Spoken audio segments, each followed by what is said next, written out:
Page 135, Kum-ba-yah. The top of the page, they're introducing a new time signature, a 2-4. Because we've had 3-4 and 4-4, now we get 2-4.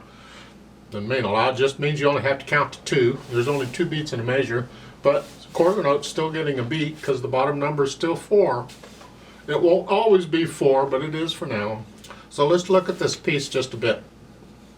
Forget the rhythm and all that. Let's just get the notes first. At the beginning, you're starting out in both hands in C position. Okay. And you have, in the right hand, you have that here, and the left hand is C and an E. We understand that a C chord is the C, E, and a G. But between the two hands, we actually have all those notes covered. Because we got a C and an E here and a C and a G here. We're playing the C twice. Okay, that's fine, I don't care. But the E and the G are both there, so we have the full C chord covered. They do that a lot this way. And then in the next measure, you gotta go up. Remember going up to a 6th here. The second line, last measure, you have an F and a G in the left hand and a G. It's actually a G7 chord, we're just not using the B. And then the third line is the same as the first. And the last line, you're starting out here, you're reaching up and the left hand is the 6th. It's like doing a 4 chord, or an F chord, except the F happens to be in the left hand, or the right hand. Which hand? Someone, yeah, you figure it out. And then come down. And then here. Not a lot going on in the hands. Hopefully that's not too much of a challenge for you. If it is, you might want to go back and review everything. What we want to get though is this counting. Because if you'll take a look, you'll find that the time signature is changing like every measure. And they can do that. The time signature can change anytime it wants to, but it has to be on a bar line, is the only stipulation. The clef signs can change any time, and that's even in the middle of a measure. A clef sign can change, well, you gotta watch out on them. They'll change clef signs on you. But the time signature needs to be done at a bar line. So here we got a measure of 2, 1, 2, 1, 2, and then a measure of 4, 1 and 2 and 3. Remember the dotted rhythm thing? The note, this is the 4/4 time.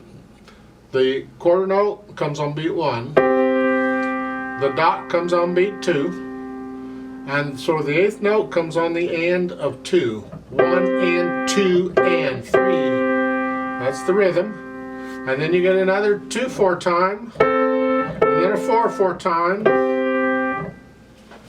Now when they change these time signatures, there has to be some way that we can keep the continuity of the flow going. Something needs to be or should be the same, steady. And normally it's some part of a beat or the beat itself is going to stay the same. In this case, the quarter note beat, we're beating quarter notes, that's going to stay the same throughout the whole piece, regardless of what the time signature is. So it's like at the beginning we go 1, 2, and then in the next measure it's 1, 2, 3, 4. Well, I'm just going to keep counting the same. I'm just changing how far I count. So it's 1, 2, 1, 2, 3, 4, 1, 2, 1, 2, 3, 4, 1. So the beat is steady, regardless of what the time signature says. What it does is it throws off the natural accents, because the first beat of every measure is a natural accent. You feel it. So you can feel this. 1, 2, 1, 2, 3, 4, 1, 2, 1, 2, 4. And that's really the essence of what's going on here, is that changing that natural accent, it makes it quite syncopated. Now this is a fairly slow piece. They got words to it. There is repeated. We'll play it twice. I'm not going to sing it. You can sing it if you want. I don't care. The dynamic goes to the melody, and this is what the hard part. You may or may not be able to do this. At the very least, try and play the right hand louder than the left.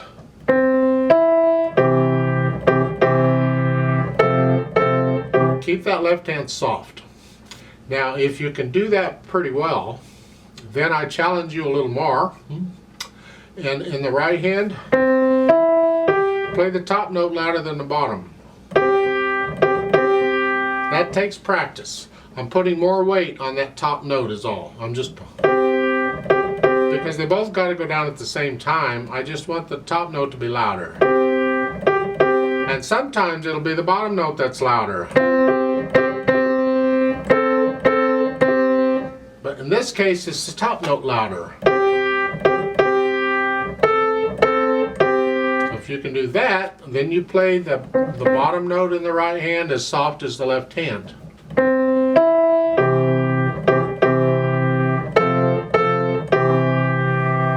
That's ideally, but that takes a lot of control.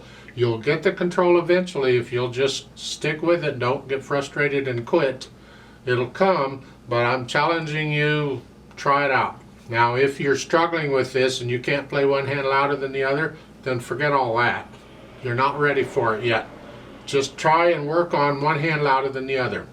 Now this, you can do this too when you practice in the scale, the C major scale, or G major, or whatever scale you're practicing. Try playing it one hand loud, the right hand loud and the left hand soft. And then play it again with the left hand loud and the right hand soft. It's good practice. So practicing the scales, you can practice these dynamics too. Now on the slurring, I got problems with their slurring. I'm not going to get into it. Try and lift up in the right hand between the slurs. At the beginning, lift up in the right hand. You don't have to lift up in the left. And again, lift up in the right hand. Well, here you're lifting up both hands because the left hand gets a rest. Isn't that convenient?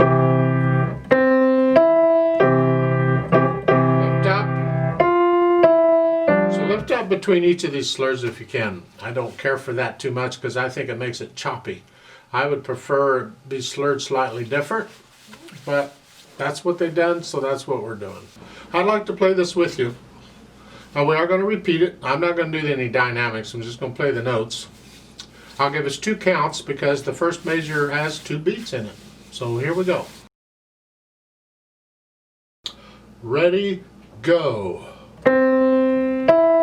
1 and 2 and 3 and 4 and 1, 2, 3, 4. 1 and 2 and 3 and 4 and 1, 2, 3, 4. 1 and 2 and 3 and 4 and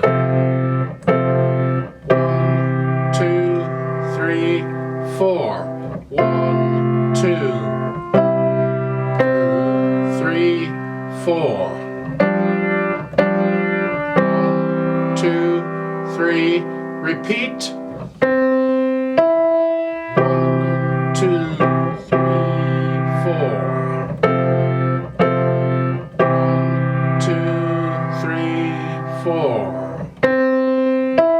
1, 2, 4.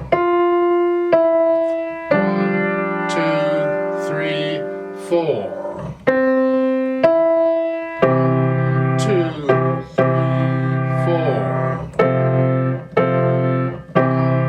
2, 3, 4. 2, 3, 4. 2, 3, 4.